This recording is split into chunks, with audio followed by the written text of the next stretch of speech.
Ова утро заедно со нас е господја Маја Алексиевска-Димиќ, која што е председател на Сдруженијето за поддршка на лица со ретка болест Вилсон. Маја, добро ви утро и добро ни дојдовте во утринската програма. Ке зборуваме за трката, ке зборуваме за манифестацијата, меѓутоа за почеток на ова линковско вклучување едно кусо објаснување до нашите гледачи за каква болест станува збор. Добро утро, ви благодарам на поканата и за времето одвоено за нашите активности. Вилсон е ретко генетско заболување кое што се наследува од двајцата родители. Се карактеризира со неможност на организмот да го исфрли вишокот бакар од организмот. Сите ние внесуваме со се што јадеме, конзумираме, внесуваме одредено количество бакар, кое што е потребно, меѓутоа здравите луѓе тоа вишокот количество имаат можност да го исфрлат, кај овие пациенти тој механизам едноставно не работи.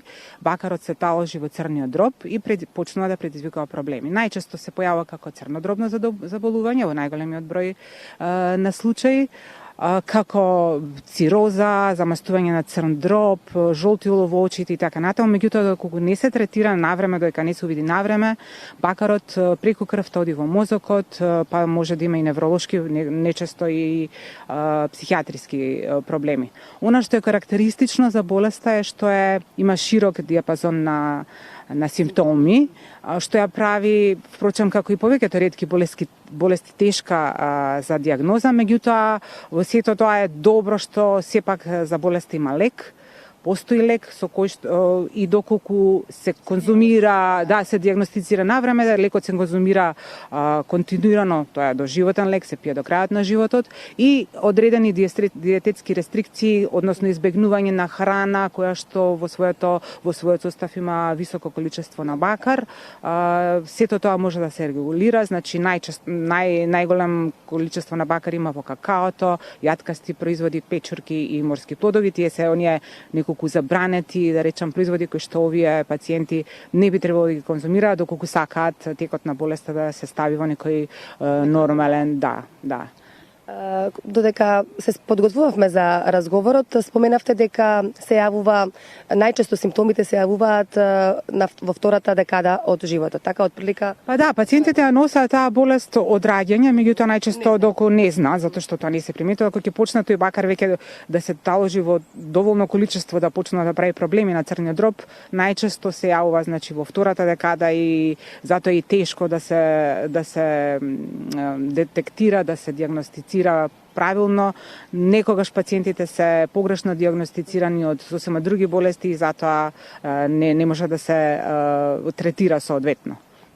Сепак потребни се вакви интервјуа, што повеќе да се дигне свеста, да се подигне свеста кај гледачите за оваа ретка болест, за ова заболување. Вие во таа насока имате формирано издружение за поддршка на лица со ретка болест Вилсон. Од кога постои, која му е целта, кои му се активностите покрај тоа што ја организирате оваа манифестација во недела? Да, се разбира, манифестацијата во недела е само еден дел од нашите активности. Издруженијето го формиравме некаде 2015 година и токму тоа беше целта, бидејќи ние како родители, пациенти, неколку што тогаш во тој момент се знаевме, свативме дека има навистина многу предизвици со кои што излегуваат постојано пред нас и рековме ајде зашто да не направиме нешто добро, да им помогнеме на сите оние кои што немаат начин како тоа да го направат.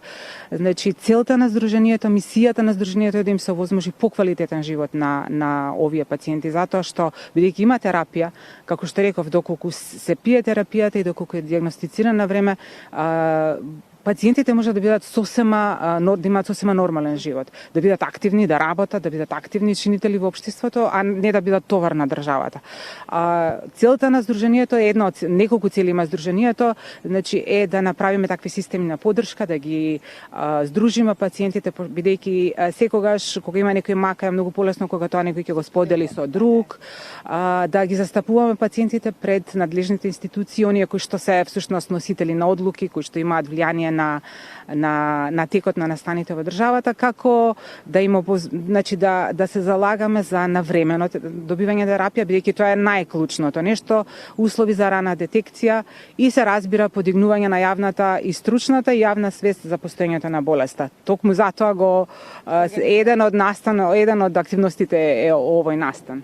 Тоа е Впрочем, и поводот за нашето линковско вклучување од овде, од летната сцена Лепеза во градскиот парк во Скопје, она што ќе се случува во недела по 8 пат, традиционалната манифестација за поддршка на лица со ретка болест Вилсон. Ајде накусо да ни кажете за каква манифестација станува збор со почеток во 11 часот. Да, тоа наслов, името на овој настан акција, како да го наречаме, Подај рака. Тоа е некаква символика, така го обмисливме уште првата година, тоа да биде штафетна трка. Значи има тимови кои што може да бидат мешани, двајца, тројца или четворица. Целта е да се истрча 4 километри, секој по 1 километар. Символиката на името и на самиот настан е во подавањето на штафетата. Првиот учесник добива штафетна палка која што истрчува 1 километар и после тоа ја предава на вториот и така натаму. Значи целта е да се покаже дека со едно подавање на рака можеме да бидеме појаки, да бидеме повидливи, погласни, што е впрочем и целта на оваа акција, да ни помогнат присутните да бидеме видливи пред институциите, да им покажеме дека вакви пациенти постојат, дека тие имаат право на здравствена, на социјална заштита како и сите други, да бидат видливи во општеството, бидејќи за жал до сега се уште во законската регулатива овие пациенти всушност како да не постојат. И тоа е она на кое што ние и како здружение и како Алијанса на ретки болести работиме, значи на системско решавање, препознавање на овие пациенти со цел навремено остварување на правото на здравствена и социјална заштита. Значи, Маја, за крај, уште еднаш да ги поканиме сите, буквално сите се добре дојдени, во 11 часот во недела овде. Тука започнува летна сцена Лепеза и сите да трчаме и да си подадеме заедно рака. Сакам само да кажам дека целта на настанот не е само трчањето. Значи, поддршка може да ни дадат и оние кои што не можат да истрчаат.